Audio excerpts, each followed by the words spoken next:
Diatur Rohmania, Elita Susila, Intan Nuraini,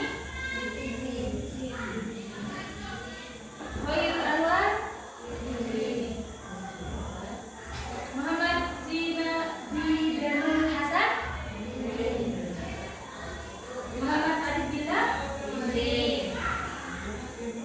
Muhammad Riyadi, Muhammad Andarosi, Mahmiro, Nazrin Ismail, Nailatus Salihah, Novi Apriliasari, Nur Fatimah, Cindy Aulia Fikria, Silvi An-Nadia, Siti Marufah, Siti Wildatul Aluf, Wilhul Wildan,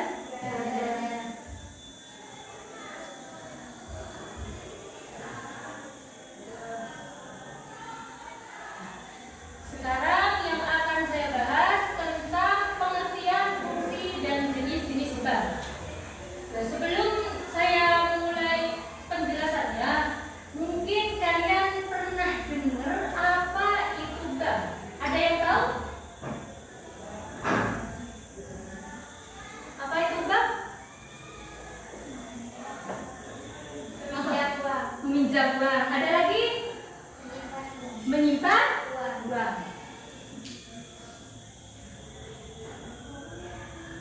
Nah, di sini mungkin dari kalian itu sudah benar tapi belum detail. Jadinya definisi dari bank adalah lembaga keuangan yang memiliki peran vital dalam perekonomian suatu negara. Nah, secara umumnya yaitu badan usaha yang menghimpun dana dari masyarakat dalam bentuk simpanan dan menyalurkan kembali kepada masyarakat dalam bentuk kredit atau bentuk lainnya dalam rangka meningkatkan taraf hidup rakyat banyak. Nah, jadinya bank itu bukan cuma dalam hal menyimpan uang, tetapi juga memberi pinjaman uang.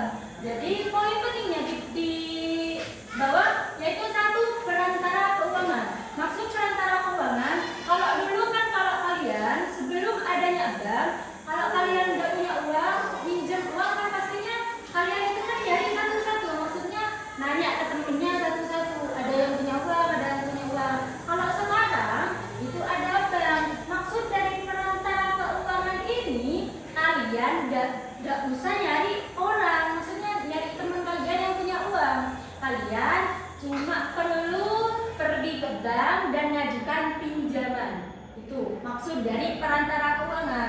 Nah, jadinya uang yang ada di bank itu bukan cuma didiamkan, tapi ada orang yang nabung uang ditaruh ke bank, ada juga yang minjam. Jadinya uang itu terus berjalan.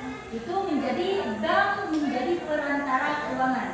Yang nomor 2 adalah penyedia jasa keuangan. Jasa keuangan kalau sekarang kan, kalau dulu mungkin kalau kalian kalau minjem uang ya ke temennya, cuma kalian orang sini minjemnya ke orang sini Jambe.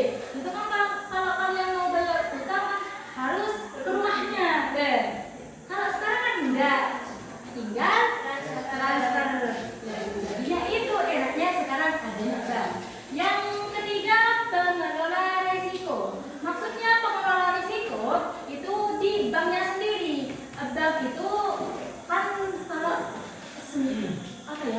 sekarang kan banyak informasi.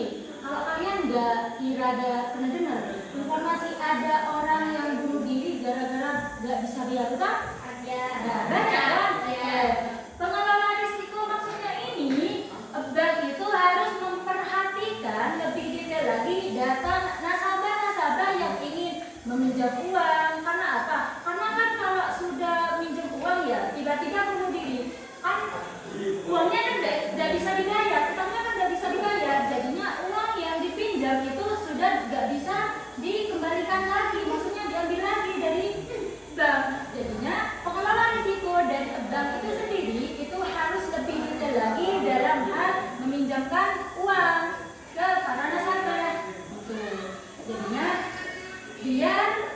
ya, uang yang di bank itu berjalan terus. Jadinya kan kalau pas kebanyakan dia bayar utang kan bangkrut juga banknya kan.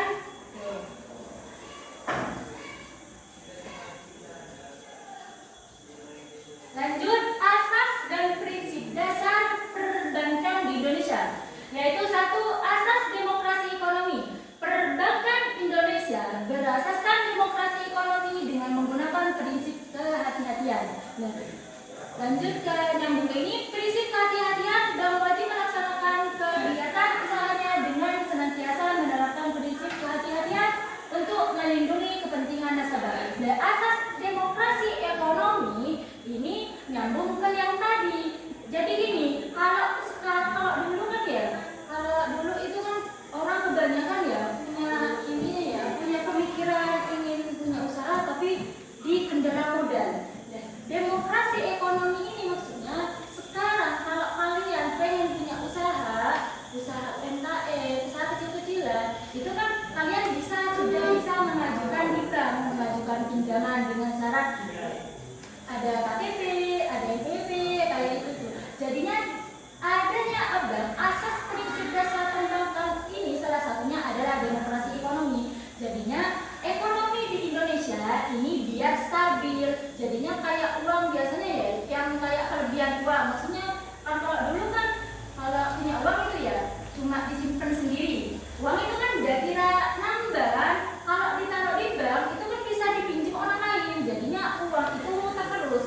Nah, prinsip kehati-hatian ini prinsip yang harus dijaga dalam hal semisal ada nasabah yang meminjam, itu kan ada kan kayak mungkin ini yang ilegal kayak pinjol itu kan kalau nggak bayar utang itu bisa barang-barangnya disita. Itu kan gimana ya, cara penagihannya itu lumayan keras. Sedangkan kalau bank itu memiliki prinsip kehati-hatian. Jadi bank di Indonesia itu sudah punya ketentuannya sendiri. Jadinya kayak penagihan itu caranya apa? Jadinya prinsip kehati-hatian biar orang-orang yang meminjam itu terus berlanjut.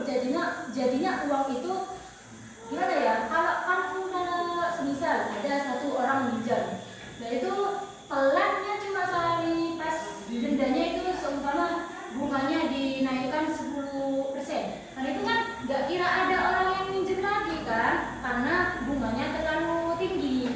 Jadinya asas dari prinsip perbankan di Indonesia itu harus hati-hati. Yang ketiga adalah prinsip syariah. Bank syariah beroperasi berdasarkan prinsip syariah Islam yang mengedepankan keadilan dan menghindari riba. Ini prinsip syariah ini tidak dipakai dalam semua bank di Indonesia. Ada yang bank komersial, ada yang bank syariah. Sedangkan bank syariah ini bank yang mengikuti ajaran agama Islam. Jadinya tidak ada unsur riba di dalamnya.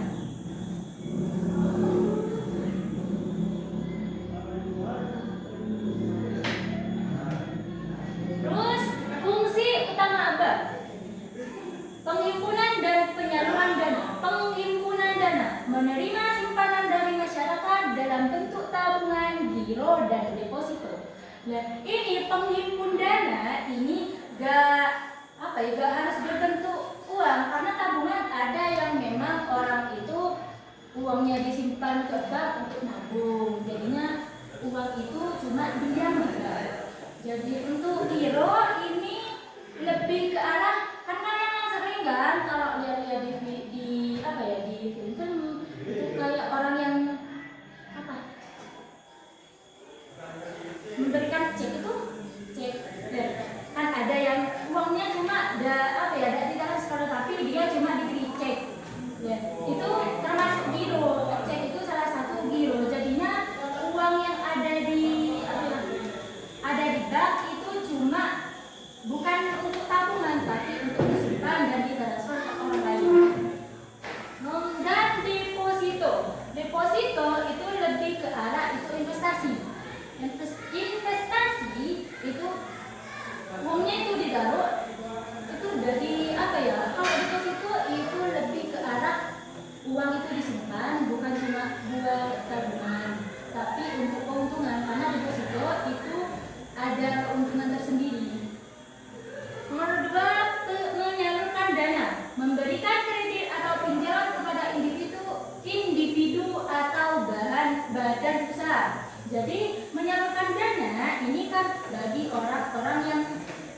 beragam, kayak UMKM, kalau orang masyarakat kecil mau buat usaha, ataupun itu kan kalau UMKM itu kan biasanya kan usahanya itu perorangan sendiri-sendiri kan, atau badan usaha semisal ada 10 orang mau berkooperasi, jadinya untuk 5 orangnya ada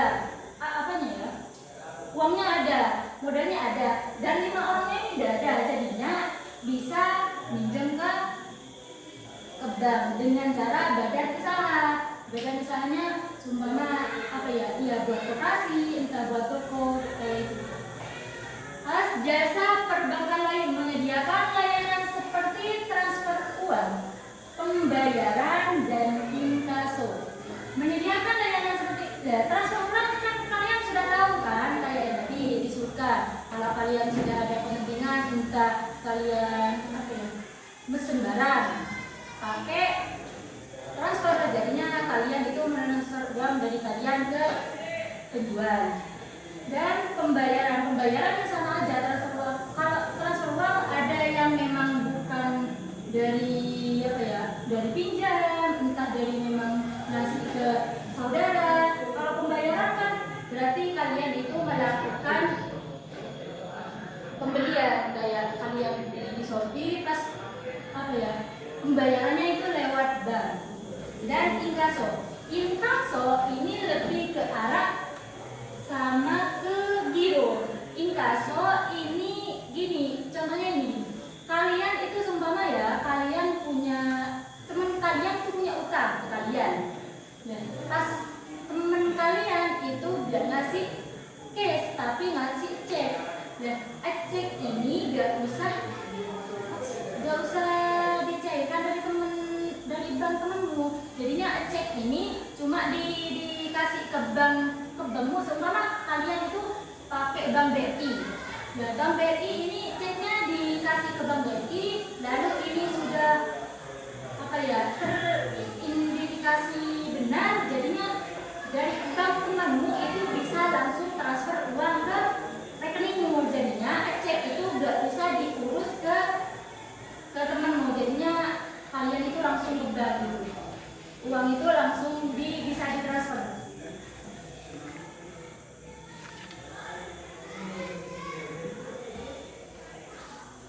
Tujuan pendirian bank menggerakkan ekonomi dan kesejahteraan, mendorong pertumbuhan ekonomi, memfasilitasi investasi dan konsumsi melalui penyaluran kredit.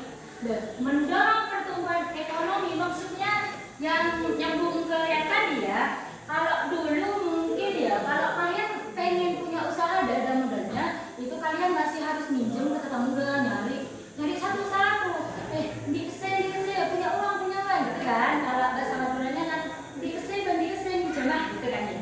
Kalau bahasa Indonesia ada yang punya uang saya mau pinjam gitu kan. Kalau sekarang kan enggak langsung majukan ke bank langsung cair gitu.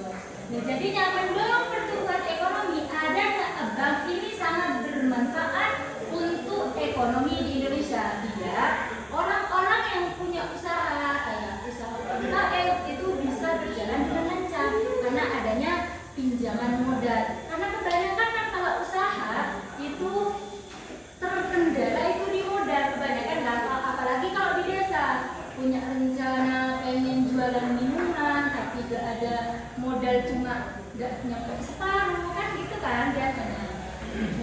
Yang kedua, meningkatkan kesejahteraan rakyat, membantu masyarakat dalam pengelolaan keuangan dan pengembangan usaha. Jadi ini sama dengan meningkatkan, kan kalau sudah kan dulu kalau sebelum adanya bank, kebanyakan orang-orang yang punya duit itu kan disimpan. Jadi maksudnya disimpan cuma di rumah. Sedangkan sekarang sudah disimpan di bank, jadinya bisa dipinjam sama orang lain. Itu bisa meningkatkan kesejahteraan rakyat. Yang dulunya rakyat itu tidak punya usaha dengan adanya bank itu bisa mengadakan usaha kecil-kecilan, meskipun cuma kecil, yang penting usaha. Jadinya yang masyarakat dulu tidak punya kerjaan itu bisa punya kerjaan. Menjaga stabilitas keuangan, mengatur peredaran uang dan menjaga kepercayaan masyarakat terhadap sistem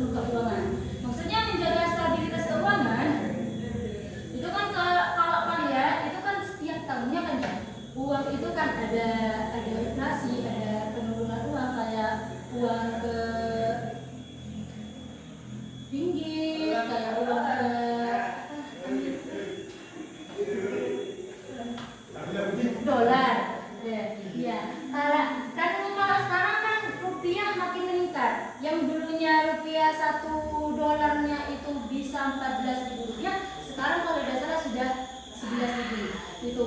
Jadinya ya menjaga stabilitas keuangan Indonesia itu bisa stabil. Jadinya apa ya, inflasi keuangan itu tidak terlalu rendah.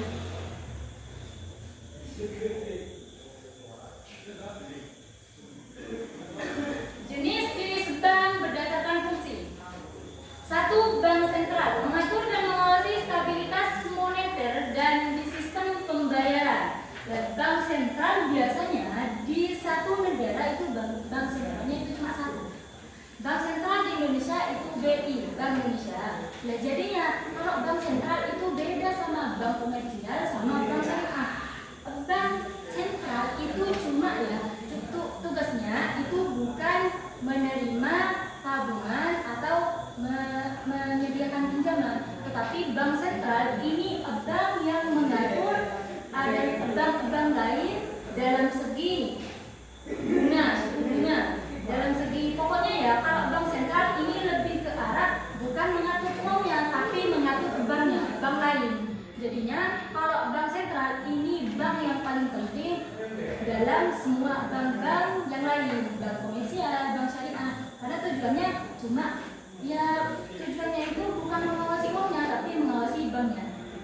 Yang nomor 2 yaitu bank komersial, menyediakan layanan perbankan umum untuk masyarakat dan bisnis. Dan bank komersial ini bank-bank yang kalian sudah tahu, bank-bank kayak Bank BRI, BCA, kayak itu bank komersial yang memang dikhususkan untuk semua orang, entah itu kaya, entah itu miskin, pokoknya bank komersial ini umum untuk semua masyarakat Indonesia. Yang ketiga adalah bank syariah, beroperasi berdasarkan prinsip-prinsip syariat Islam tanpa bunga. Bank syariah ini beda sama bank komersial. Karena apa? Karena kalau komersial itu kan ada bunganya, sedangkan bank syariah ini tidak ada bunganya. Mungkin ada yang mau ditanya?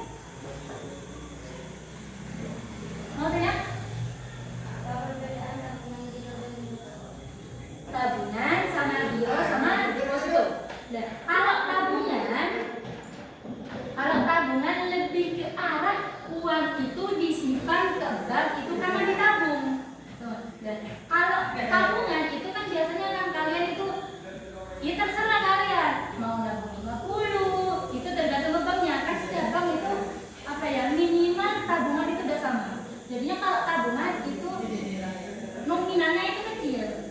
Sedangkan apa lagi? Tabungan, giro itu lebih ke arah itu nyimpen uang tapi bukan untuk tabungan. Nyimpen uangnya itu bukan cuma nominal kecil, lebih ke arah kalau giro ini dipakai untuk perusahaan-perusahaan besar. Kayak kan kalau perusahaan semisal perusahaan elektronik ya, kayak perusahaan pokoknya mobil. Kan kalau ada konsumen itu kan, kalau ada konsumen yang beli sumbangan beli mobilnya, itu kan mau ada transfer uang. Itu kan kalau mobil kan bukan jumlah cuma 10.000 20.000 kan. Nah, jadinya kan banyak kan orang itu kalau orangnya bayarnya pakai cek. Ya giro itu lebih ke arah cek, nggak pakai tunai. Jadinya kalau giro itu bukan pakai uang tapi lebih ke arah cek. Jadinya uang itu transfernya jalannya uang itu kan, kalau tabungan itu dari cash itu ditaruh ke bank, sedangkan giro itu lebih ke arah bisa bayar bayar apa itu banyak pakai cek. Jadinya itu tidak melibatkan uang, tidak melibatkan cash. Kalau apa satu deposito itu ya lebih ke arah itu uang juga, tapi tabungan ini kan kalau kalian itu bisa diambil kapan saja, itu bisa melalui cash. Sedangkan kalau giro itu ya itu bisa hanya transfer bank. Maksudnya giro ini ya memindahkan dana, memindahkan uang gitu, dari bank satu ke bank lain. Nah, kalau deposito ini berbentuk uang juga ya, tapi kalau deposito ini lebih ke jangka panjang. Maksudnya deposito ini investasi, lebih ke arah investasi. Kalau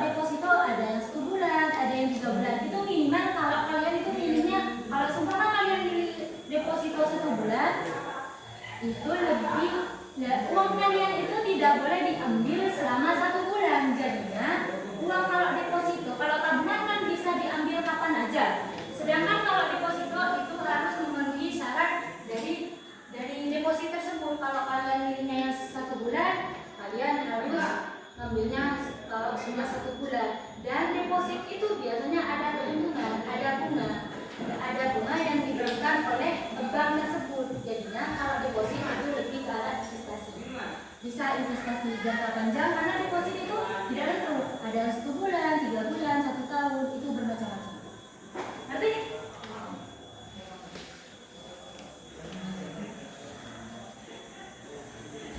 Jenis-jenis bank berdasarkan kepemilikan.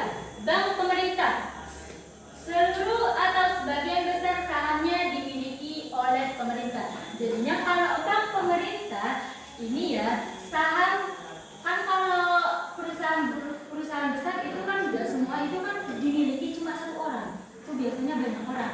Jadinya kalau bank pemerintah itu bank yang sahamnya lebih besar itu milik pemerintah. Jadi ya, seumpama ya, ada 1 bank yang uang dalam 1 bank itu seumpama 6 triliun.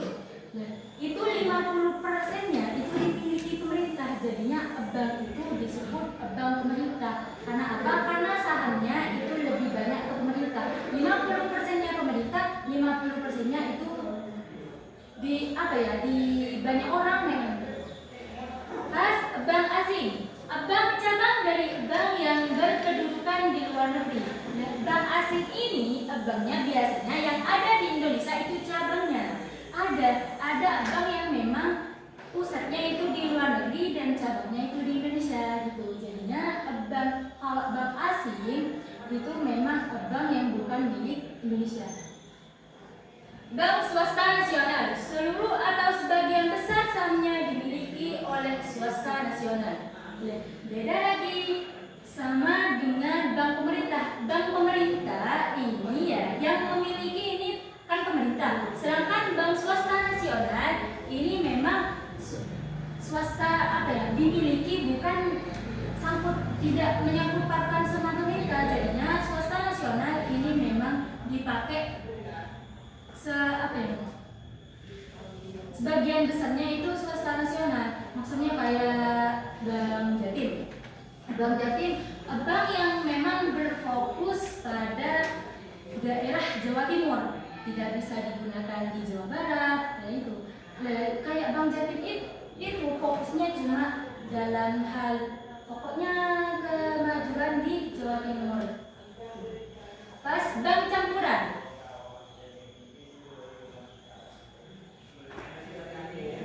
didirikan bersama antara bank swasta nasional dan bank asing. Jadinya bank campuran ini bank campuran asing dan bank swasta nasional. Bank asing yang memang bank yang pusatnya memang di luar negeri. Jadinya kalau bank campuran ini bank asing sama bank swasta itu dijadikan satu. Jadinya kayak satu bank yang memang adanya di luar negeri dan bisa dipakai dengan bank swasta nasional. Jadinya bank campuran itu bank yang mencampurkan antara bank asing dan bank swasta nasional.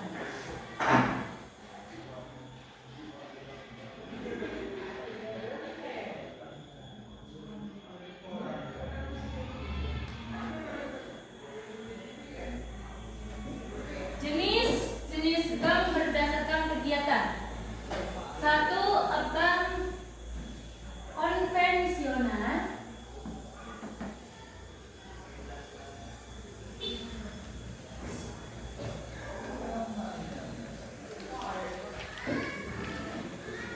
Bank konvensional ini bank yang memang kegiatannya itu bank-bank yang kalian sudah biasa dengar, kayak bank BRI, BCA, Mandiri.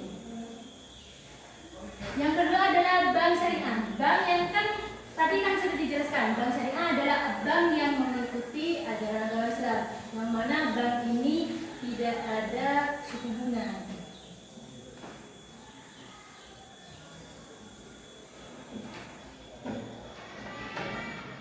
Jenis-jenis bank menurut status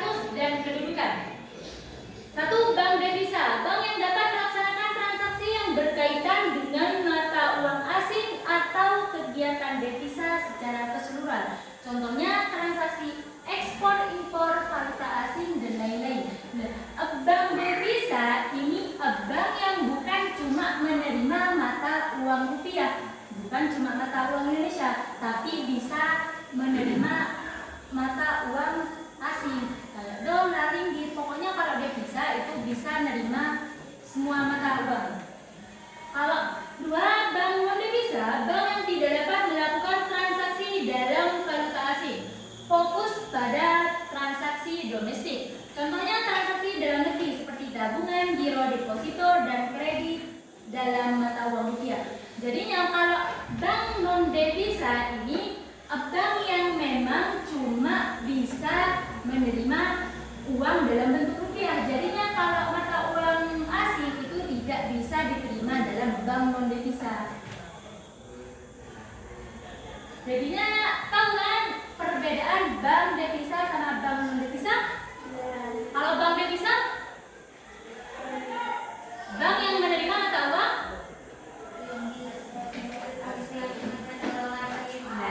Kalau non devisa, gini, lebih rincinya itu gini. Kalau bank devisa itu bisa menerima semua mata uang, semua jenis mata uang, sedangkan bank non devisa itu cuma bisa menerima uang rupiah. Pokoknya cuma uang dalam negeri. Tuh.